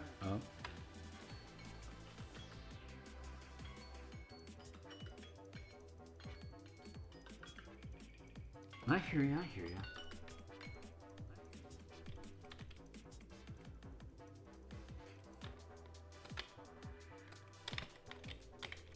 Yeah, we'll keep that line.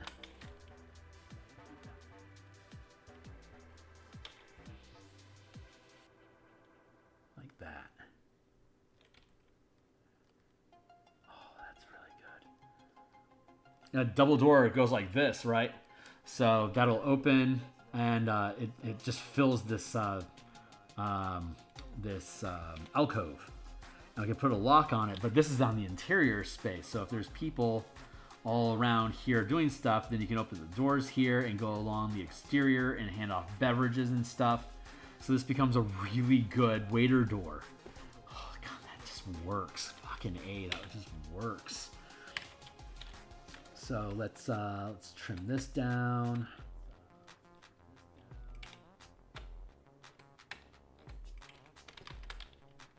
Wow, just craziness, my man.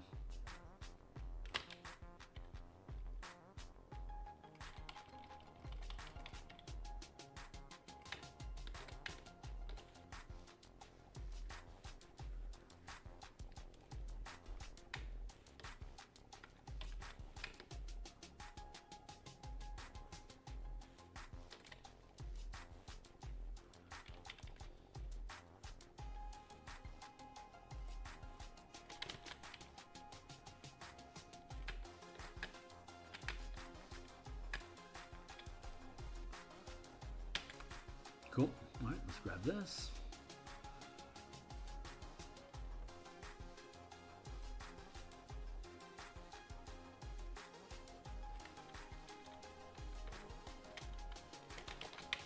Free transform. Flip vertical.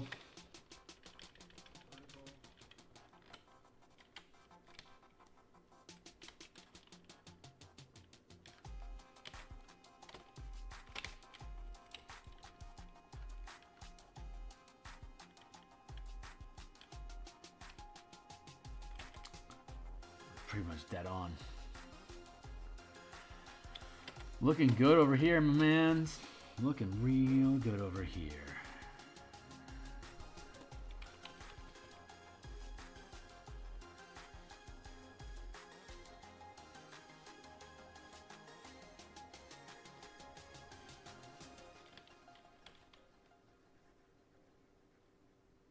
Wow, that's just wow. This is so fun. God, I love building this thing, man. This is so cool. So fucking fun.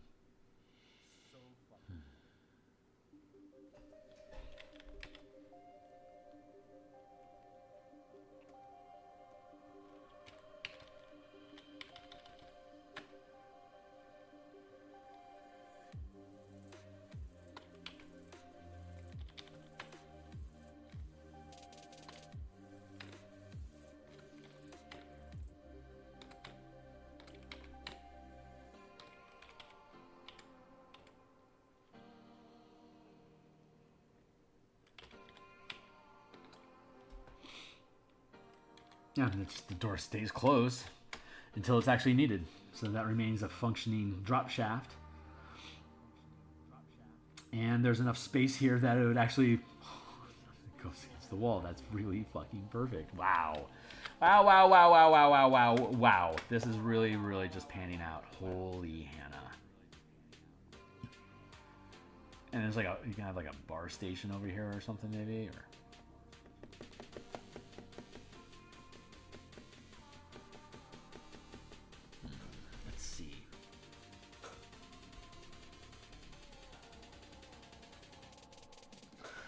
Okay, I guess all I really need to do is clean up these rooms in here, and then we'll be good to go. So we've got the double door motif figured out at this point.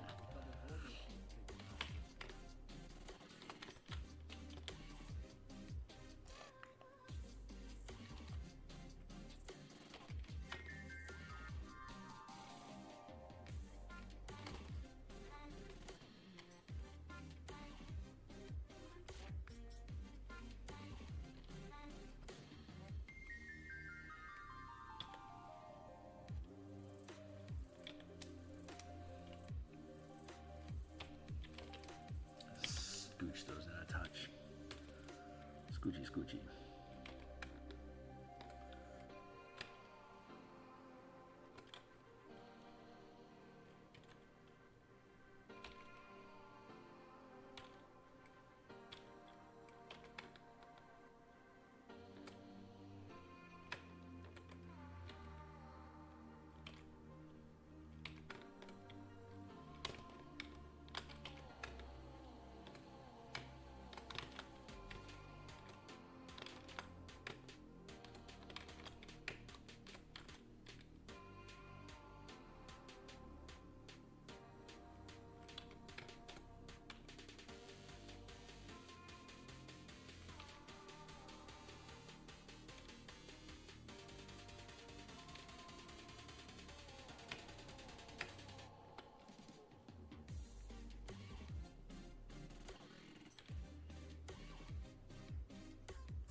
Transform. Bump, bump, bump, bump.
Yeah,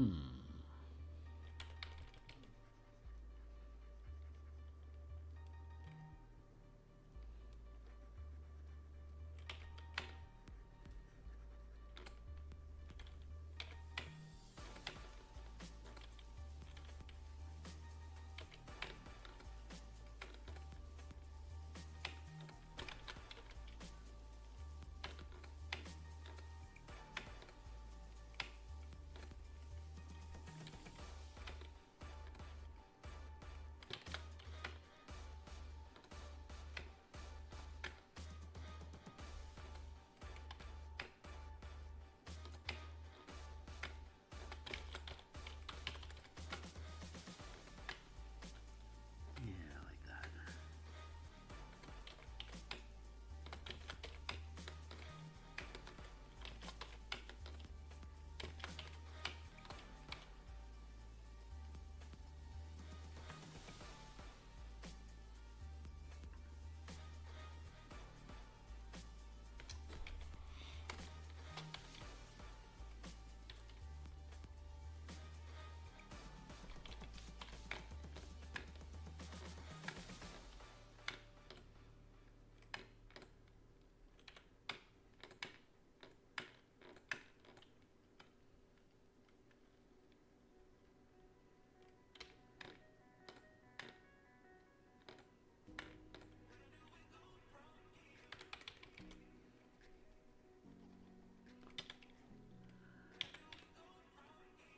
Erase this here, here, and here. Free transform. Boom, boom. Slide that into place. Just like that.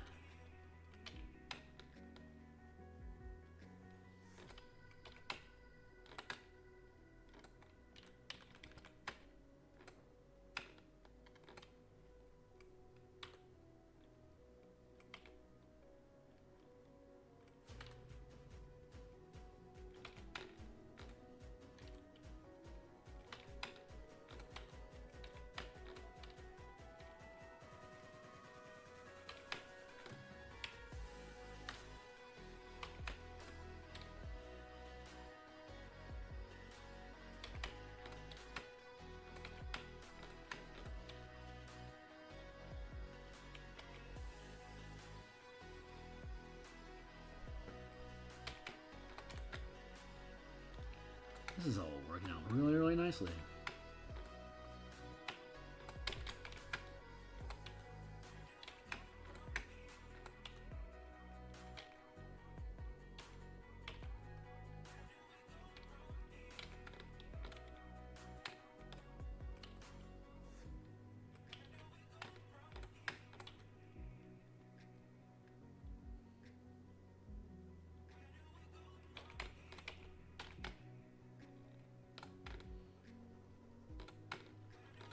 Just like that. There we go.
Cool. All right. I think that finishes this floor. So far, so good. So when we come back next time, we will start working on the reception deck, which is where Vocath is at with his all his bits, whatever it is I'm trying to say. His throne room and his private booth. And And then after that will be the luxury suite and the roof, the roof dome of the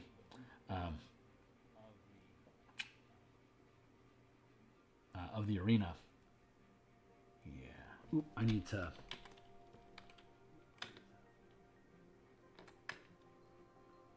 Incorporate a space for the mirror.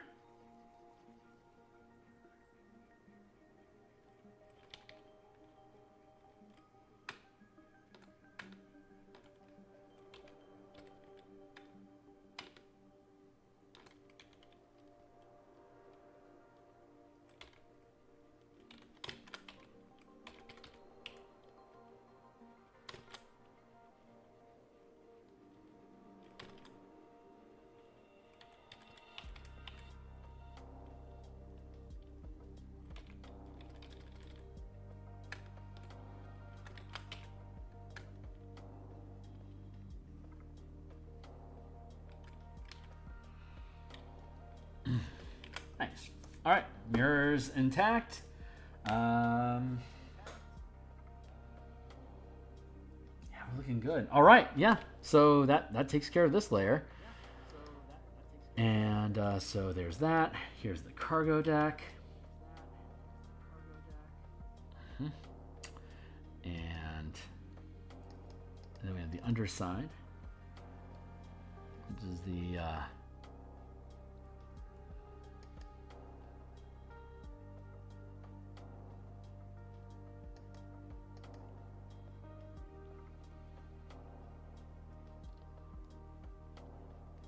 side, underside.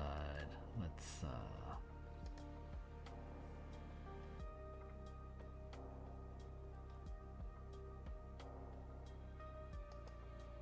and then the landing deck. This is where the damselfly is at.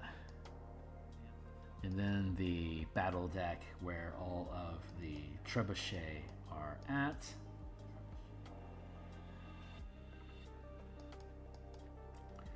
And then the landing deck. This is all the conveyor belt, the feed in rock for the trebuchets. That's 10 feet wide and 10 feet long.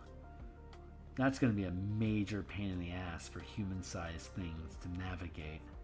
So we probably need to double the length on that. Push it into this space a little bit further.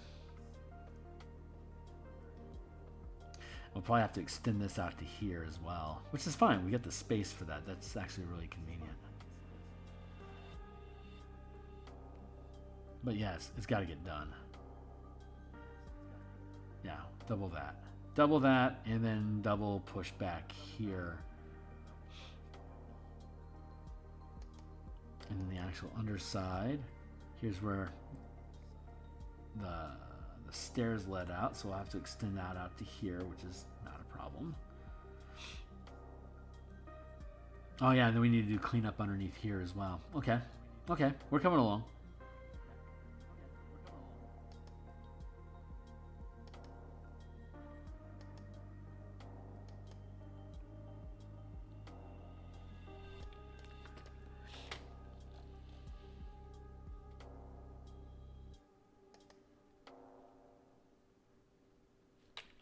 Yeah, so we'll build this out proper next time.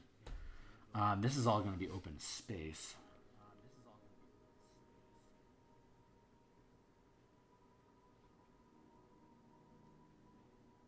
Yeah, this will be a sealed wall. Sealed walls here, and then we'll have the private booth. This gets cleared out. There's a ramp here. Ramp here that leads down to the lower floor, so this stuff is all going to disappear. And then we'll build out the room up here with the curve.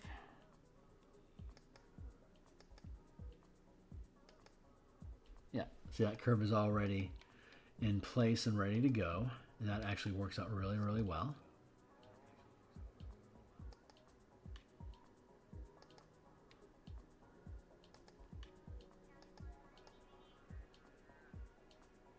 that works out really well. That's perfect, actually. That is actually perfect. Wow. Okay, this is all working out. Awesome. Feels good. All right. So, yeah, I'm out of here for now. I will be back tomorrow morning to continue working on Eberron tokens. I will be back tomorrow at lunch to continue working on the Spelljammer Warforged and Machines. Yeah. And then Thursday, I'll be back in the morning for more Eberron. And then Thursday night, we'll be working on this some more. And then Friday morning, we'll be back for Eberron. And then Friday lunch, we'll continue working on Warforged and Machines. And then Saturday and Sunday, I am off. I'll be playtesting Martial Power System on my Discord channel and in one of the public chat channels. So anyone that's interested can hang out and shoot the shit with us.